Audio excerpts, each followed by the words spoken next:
I just wonder after the week that was with the whiteboard and everything,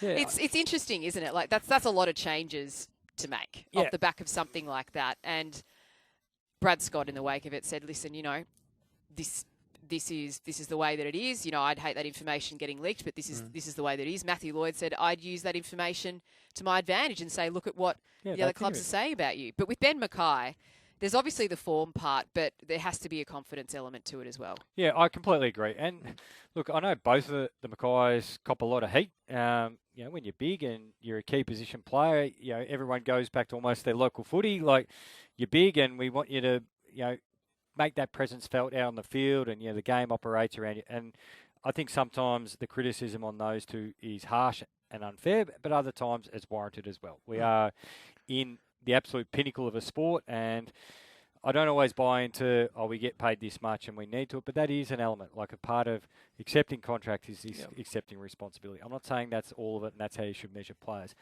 But that's all players, Jimmy, though. Yeah, it's not just those two guys. We've all been through it. Whether you're in form, out of form, feedback, supporters, media, and everyone relates it to dollar values. Well, it's actually irrelevant, the dollar value. It's what your performance is. You and I were discussing off air. Like, I sort of got to the point where Ben, I'm not laying all the blame solely at him, because if you've got defensive coaches and there's cameras coming out of the wazoo, just not on goal line review, by the way.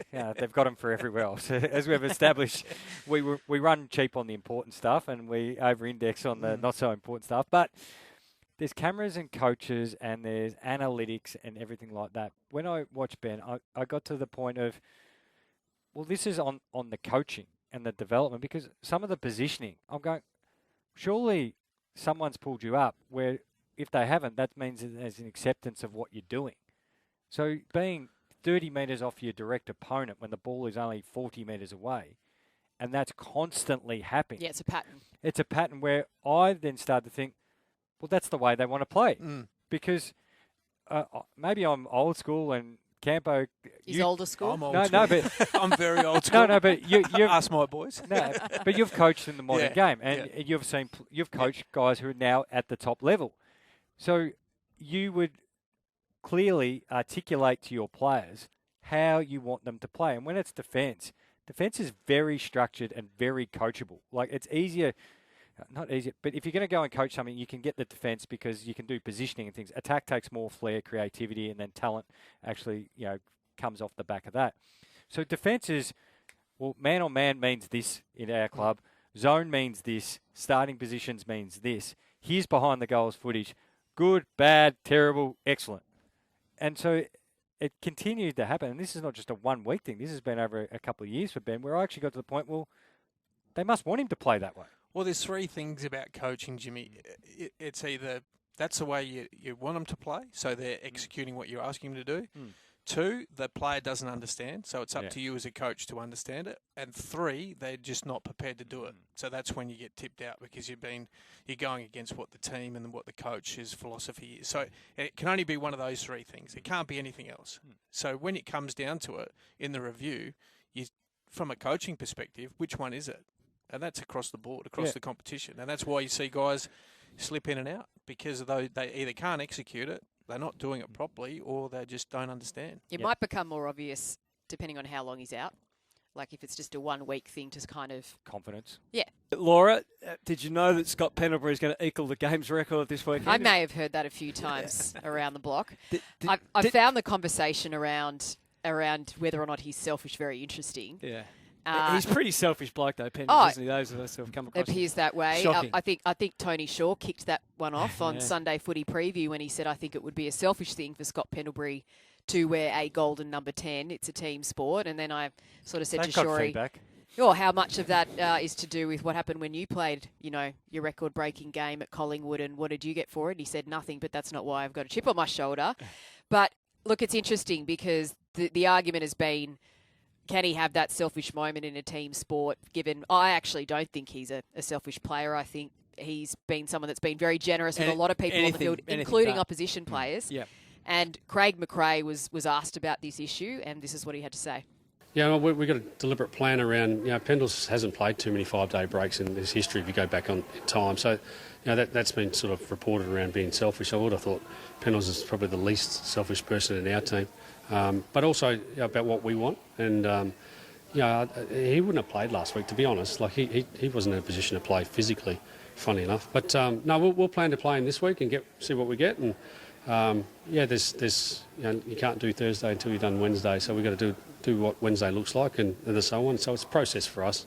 We'll weigh all that up at the end of the game. How's he handling it all, Flo? Sorry? How's Scott handling it all in the build-up? Yeah, I think it's all a bit much, to be honest. I think, there's a lot of attention. So it should be. He's about to break the game's record. Like that's so significant in our game, and we'll continue to celebrate that part of, this incredible player within our building and not walk past it. So we want to make sure we get that right. I've said that often that, you don't get to have legends. They're actually a living legend in your building, and what he's currently doing is quite remarkable. We're all seeing that. We don't want to walk past that, so we want to get that part right. All right, we'll take a break. We'll come back and discuss this a little further. One of the awkward things is that this week is the equaling game, and it's not a Collingwood home game, so they're not doing anything. It's like it's not even happening. Yep. And then having that, he's going to not play in Sydney, and then, of course, it'll be the big night. So it's just going to stretch out over a long period of time, which I think does make it a little bit uncomfortable for Pendles. But any issues, Campo or Jimmy, with wearing a gold number 10 for Scott Pendlebury to equal and then break the game's record? Yeah, zilch, nada, zero, nip, nothing. It's on his back. It's a different colour. How does that actually imply what a player's personality or what he is? And I tell you what, if you're worried about them being selfish, it's probably something that would have been raised in the previous 4,000 games that he's played. Yeah, no issue from my end. Wonderful player, one of my favourite players to play against, as I did manage to run past him a couple of times, but now he is old then, isn't he? And coach against him, Clooney versus Pendlebury. He used to give me headaches in the coach's box. I'll give you the big tip, but no issues.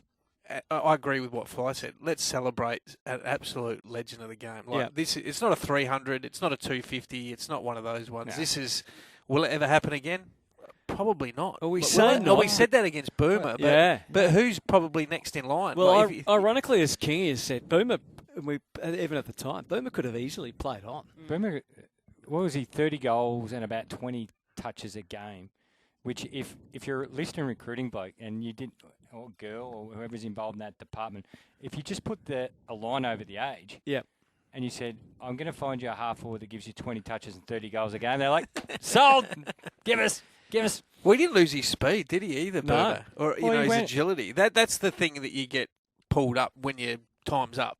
Generally, that's the issue. Except for Jimmy, who, when people said he was slowing down, his response was, I was always slow. Yeah, that was always my... He had speed of mind, though. There's a difference. That was always my frustration. It's like, he's lost a yard. I go, what yard did I have? Why are you using this? But Boomer... And why is that in imperial measure, too? Lost a yard instead of lost a metre. Anyway, that's we digress. No, but Boomer even went and started bullying local football for another 10 years. Yeah. The only thing that slowed him down was a horrific leg break. Yeah. Yes. Yeah, not talking about spinning. Yeah, true. I know everything that's been said about Pendles, like what is there left to say? You always talk about, and his basketball.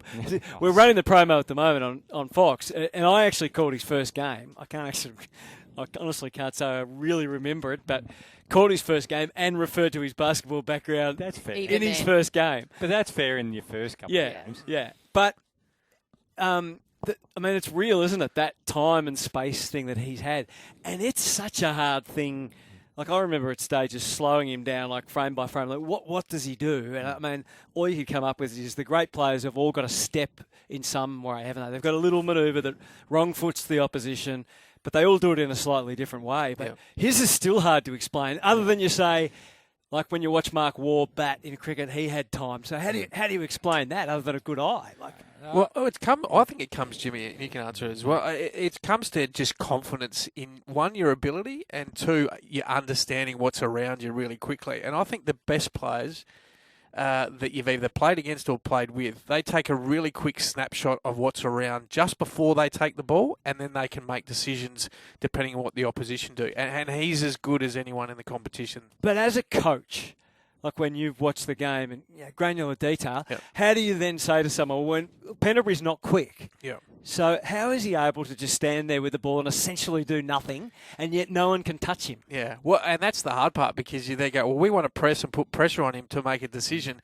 But what happens, the guys around him know that he's going to hold the ball till the last minute. So even though you might get to him, Hutto, he's putting his direct player into a better position, which makes him look quicker because he's got the ball on the fly. But, yeah, he's one of those guys that you don't want to get stepped by because he's so talented. He's so composed, though, because there wouldn't be a situation on the football field that he hasn't come up against just because of the sheer time he spent on the football field. You never see him looked panicked, it's muscle memory. out of breath. It's like muscle he just memory. looks in control. And what makes those champions is it's football IQ meets athleticism. And some have the athletics, some have the football IQ, but these guys are at the absolute peak of it.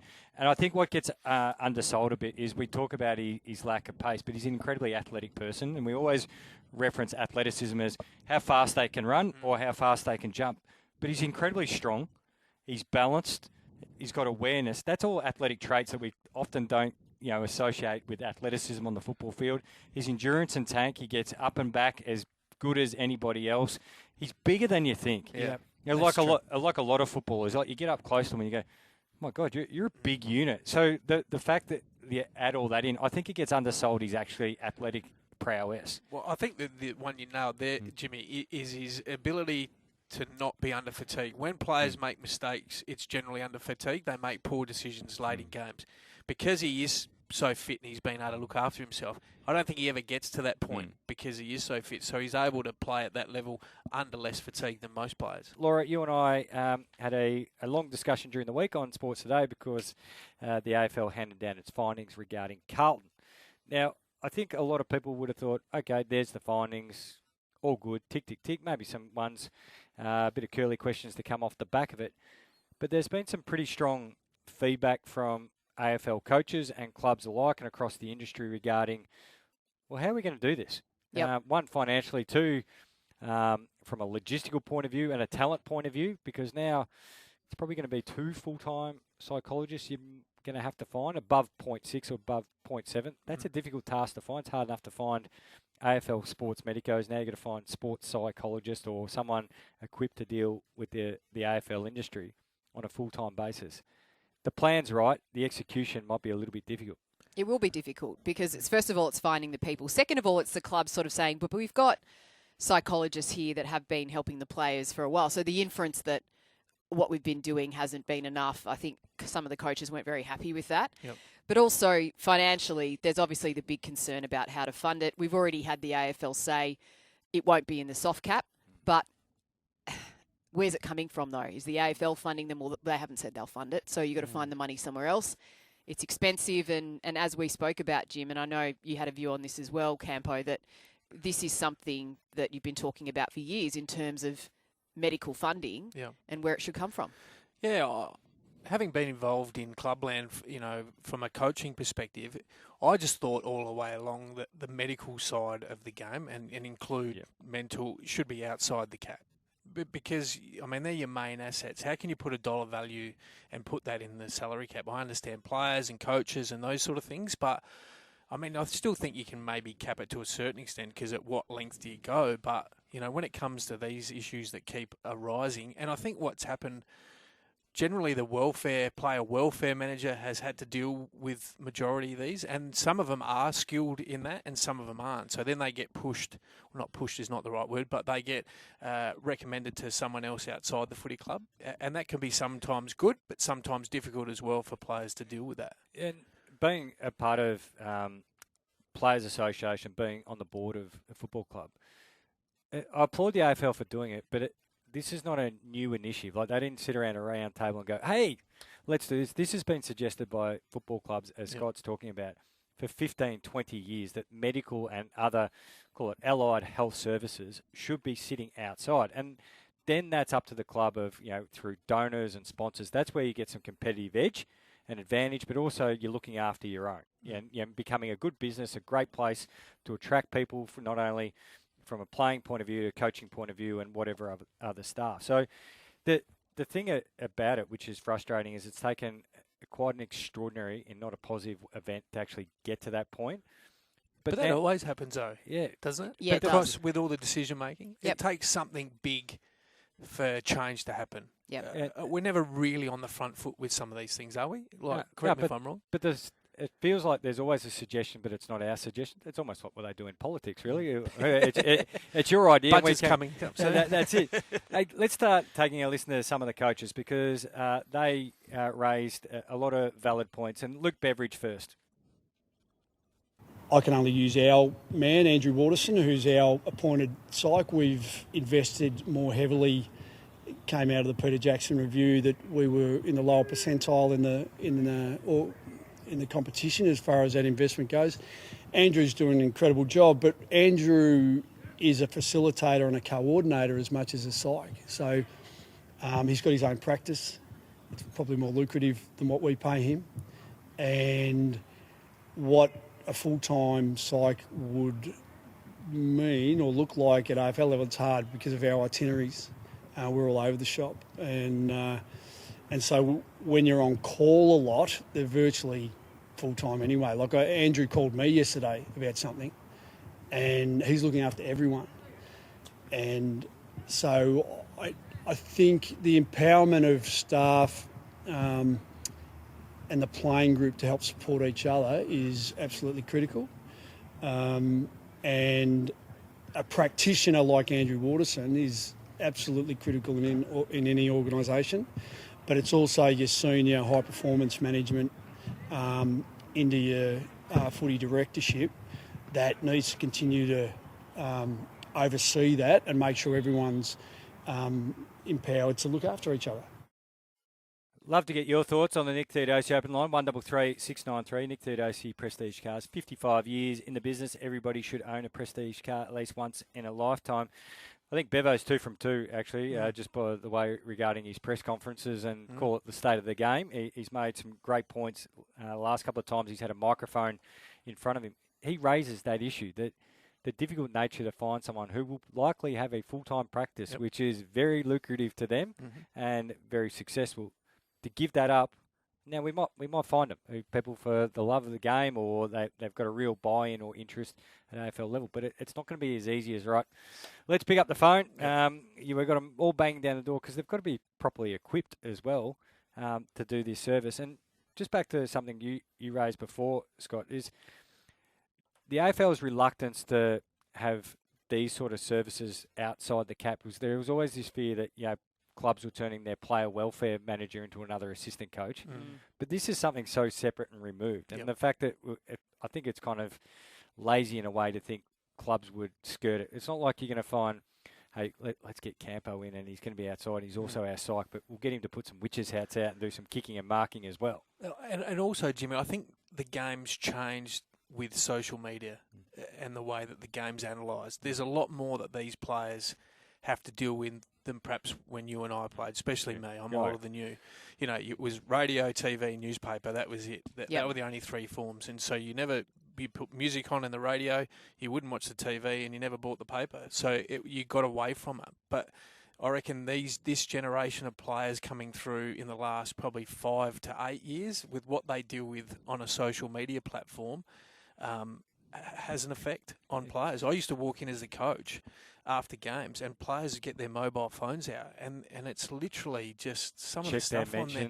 Like that can't be good for you. So there has to be something done in that space because we're dealing with 18 to, maybe as you get older, you get wiser and you can filter those things out and you get educated. But the 18 to probably 23, 24-year-olds, there's a lot going on in that space to do with that, plus also the level of performance and anxiety around their own career as well. Yeah, and that's where I think, look, psychology is one thing, but sports psychologists are a niche. Like they're different to general psychologists. So you're not just saying, let's find psychologists. Yeah. It's a different type of psychology given the pressures that you're dealing with. They're quite unique to elite sports professionals. I've obviously not been in that space you have, but you know that it's not the same as being as an environment. It's not the same workplace environment as most of us have. Yeah. So there's unique challenges there, which means it's going to be even harder to find these people. I think it's a good idea, but as you said, Jimmy, the execution of it is what's going to be interesting.